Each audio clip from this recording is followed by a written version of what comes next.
Hey everybody, Much Adventure here. In this video, I'm playing Icarus, which is DayZ creator Dean Hall's new survival game.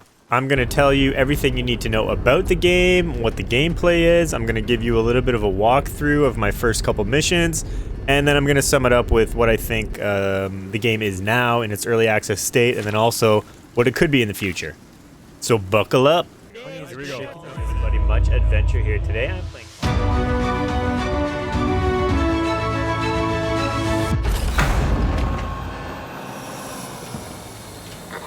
Welcome to Icarus, friend. Looks like your first time down here. Icarus is Dean Hall's new game. It's a survival game, but there's kind of like a new twist on it. And the twist is that it's a session-based survival game. So what does that mean? It's basically taking Escape from Tarkov and also Hunt Showdown's extraction-based gameplay where you go into a world, a level with a bunch of other players, you collect certain things, and then you leave. And then based on what you collect and when you leave, you know, you get, you level up your character, you get different items. So the story of Icarus is that humans tried to terraform this planet, which had a bunch of exotics on it. Exotic ore, I guess is what that is. It didn't go well. There's crazy storms, there's not enough oxygen, and yet somehow it's all populated and terraformed with, you know, wolves, bears, different kinds of animals, tons of trees. So gameplay-wise, it kind of starts out as, you know, most survival games where you're landing and you're collecting the resources that are available to you. You're crafting weapons, you're crafting items to collect more resources.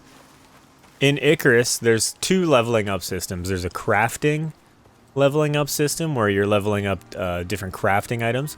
And then there's also a tech tree, which is more like a RPG style, leveling up your character. This one's really cool because there's a solo version where if you're playing solo, there's a whole other tech tree for that, which is kind of like upgrade your stamina, upgrade your health, things like that. But then if you're playing in a group, there's very specific specializations that you can do. Like you can become a builder or a hunter or a gatherer, right? There's all these different ways of kind of speccing your characters out as a team to benefit everybody together, which is a very cool kind of thing.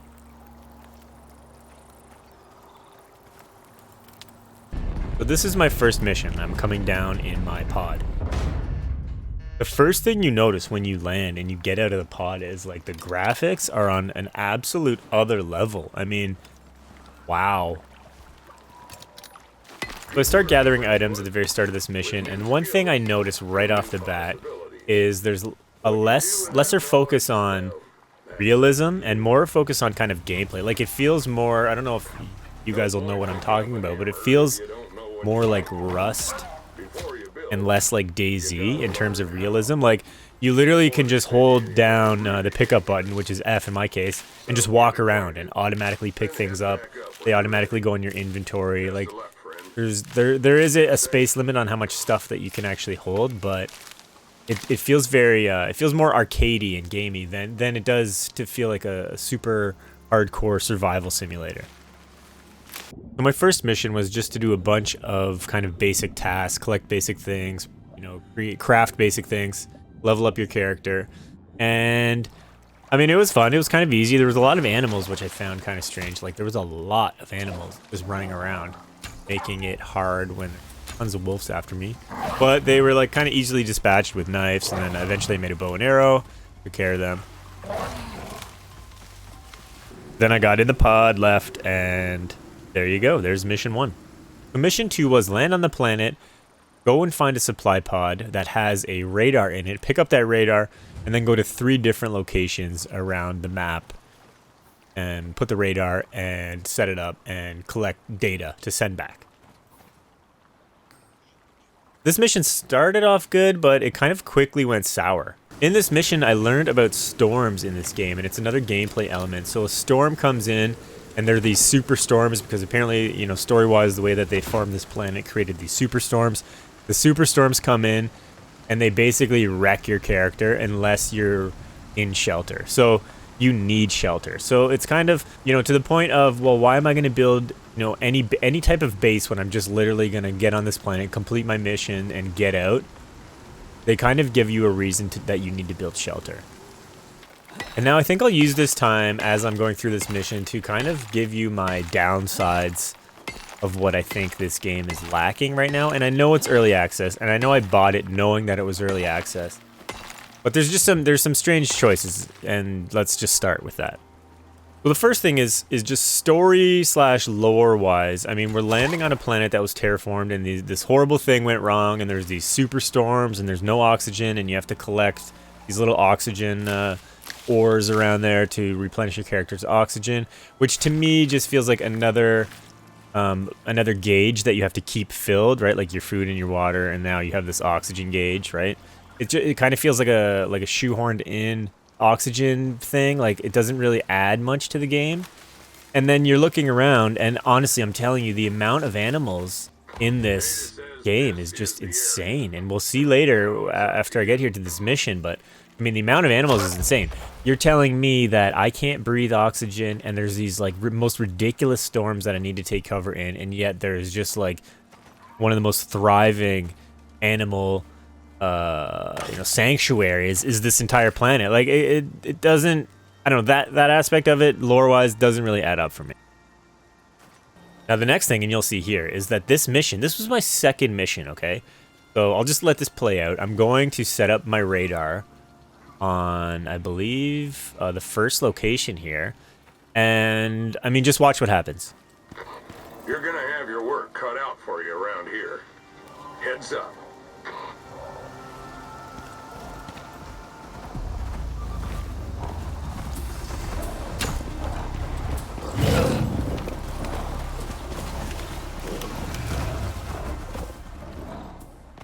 Right, so it spawns 2 bears right on me. And I mean, I have a bow and arrow. I have no armor. I mean, I'm level 3, I think, at this point, and you're essentially forced to level up, to craft and level up various things. So, like, you can't just really pick what you want because you have to level up things that it wants you to level up.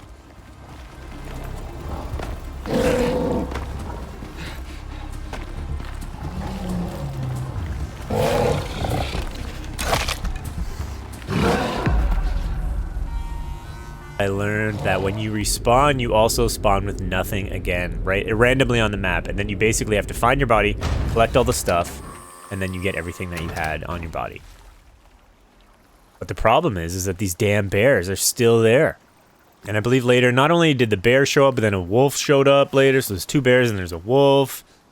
I mean, I couldn't tell if this was like a legitimate bug or if this was actually a feature of the game. I literally could not tell, because to me, it just seems so ridiculous that you throw in like a high-level, not only one high-level bear that you can't even kill with like, I don't know how many bow and arrows, but like 2. And then you have a wolf thrown in there too. Because one of the things, I mean, this is just a tangent side note, but one of the things is that if you leave an animal carcass on the ground, like instantly wolves will come. Like within 1 minute, you'll have like 6 wolves to your location if you kill a deer and you don't skin it and get it processed.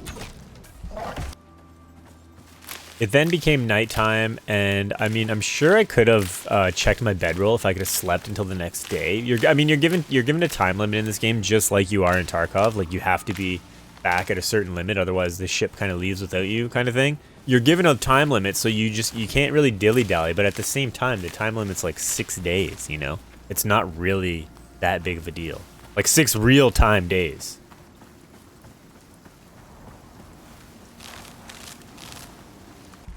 Because after that, I got my body, I died again to the bears. I got my body again, and I believe I died again to the bears. And then the 3rd time I got my body, I ended up collecting my items and then just picking up the radar and then moving along to the next location. And it was here, it was obviously nighttime by now. I'm using a torch to kind of see. I like the way that the torch looks when you're running through the forest. It's like it gives you that creepy kind of vibe. But then again, you can't see anything. And lo and behold, I run into a bear like 30 seconds after I start walking. It kills me. And it's at this point when I'm just, honestly, I'm thinking like, you know what? I want to love this game, but like, something about the amount of animals and how hard they are and how it doesn't really give you the tools to deal with them and how they're just nonstop. It just feels like something is not right now with this game. Like something is not tweaked to the way it needs to be. It's got some great, I mean, it's a great basic building blocks for a survival game, for sure. the foundation is there. I'll say the foundation is there, and I see what he wants to go with this kind of extraction model of gameplay. But the thing is like, does it work in a survival setting? And that's, I mean, that's the real question. Is this game gonna last and work in a survival setting? Because as much as the creator Dean Hall of DayZ claims that, he basically defends this by saying, you know, in survival games, they're always session based, because you're always like moving to a new base, or, you know, you build a base and then you end up moving way over here, and then you build this bigger base, and then your old base is kind of like done. But to me, there's still a progression in that, and there's kind of like a cool thing where you can, you know, like the forest, for example, right? You see your new base, but then you can go back to your old base, and you're like, oh yeah, like here's all this stuff, and it feels like you're actually progressing. Whereas this is like you're coming on this planet, you're doing your thing, you're leaving, and there's just no trace of anything that you've done other than the persistent, you know, crafting, leveling up, and character leveling up. So it just feels like it's something lacking there, and because you're not really bringing materials back with you that you can use on another mission, it's kind of like, you know, you make all this great stuff, you progress so far in tech-wise, and then you spawn on the next planet, and you literally are collecting sticks and rocks. I mean, it doesn't, for me, it just doesn't add up yet, and I think it can work, but I think there has to be some serious tweaks. I don't know what those tweaks need to be, but combining a survival game, which is, you know, about literally like playing on a server for 40, 50 hours on one character, and then trying to cram that in a session-based game. And then, even though the sessions are 6 days and whatever, it's just, does it work? I don't know. I'm not, you know, disheartened by buying this game and playing it and realizing that, like, you know, I'm not putting any more time into this until they fix it, until the future. But I look back at DayZ, and I mean, I love DayZ, and I bought that game 2013 when it first kind of launched, and I mean, I played it and my computer could barely handle it. I didn't know what the hell was going on. Now it's one of my favorite games, you know, like literally like almost 10 years later. I feel like this game could be something. This game could be something. One of the things that really surprised me, just to keep going off on this giant long tangent, is the fact that there was no PvP for this game. Like, and it's never, you know, the creators went on to say, like, there's never been a focus on PvP. It's all a PvE game. Even when you partner up with guys, PvE. Which to me, like, you know, if Tarkov was just PvE, if Hunt Showdown was just PvE, would those games go on to be as popular as they are now? I don't think so. You know, if DayZ was just PvE, that's what I don't get. That's what I really have a hard time seeing, is that this guy created DayZ, one of the coolest, in my opinion, you know, interaction-based PvP games with the survival element, and then he, you know, he creates this game, and it's just like, no, everyone's friends, everyone loves each other. It's just PvE. It's a weird choice, but I mean, I feel like they're gonna put that in later. I hope so. And it does definitely feel very early in, you know, going back to the graphics of the game, it feels very early in graphic assets, because everything, apparently, I was reading a Reddit forum, and apparently everything is like from a Unity asset store, or sorry, an Unreal Engine 5 asset store. So I mean, that's kind of not sus. I won't say it's sus, but I mean, we're supposed to be on this alien planet, and it's supposed to be like futuristic aliens. Oh my god. And it's like wolves, bears, you know, pine trees, mountains, snow, lakes, fish. Like, dude, it looks like you're on Earth. It could be literally anywhere on Earth. It doesn't look alien at all. I mean, the graphics look incredible, but they don't fit like the narrative of the game, if that makes sense. Anyways, I think that there's a good future for this game. I think it's in good hands with this creator. I'm super curious to see where he's going to take it, because I would love for this game to be a really cool and widely played game in this like weird new genre. But I think it's going to need, I mean, for me, I think the biggest thing this game needs is PvP for sure. Otherwise, it's just going to die. Literally, it's just going to die. It needs PvP. You know, obviously they're gonna release new maps and new animals and new crafting and all that stuff, but I think it's very base gameplay core needs to change. I don't know how. I think PvP adds an element to it. Like maybe you need to protect yourself with maybe you need a reason to build more and hunker down more if there's PvP involved. Because right now, you basically need to build a place to survive a storm and then you're done. Anyways, guys, I think I rambled on enough about Icarus. It's like, as you can tell, I'm probably like kind of, it's not that I'm passionate about this game, but it's like I really want to see it do well because I think it could change things up. And I want to see the creator of DayZ go on to do something just as awesome and cool as DayZ.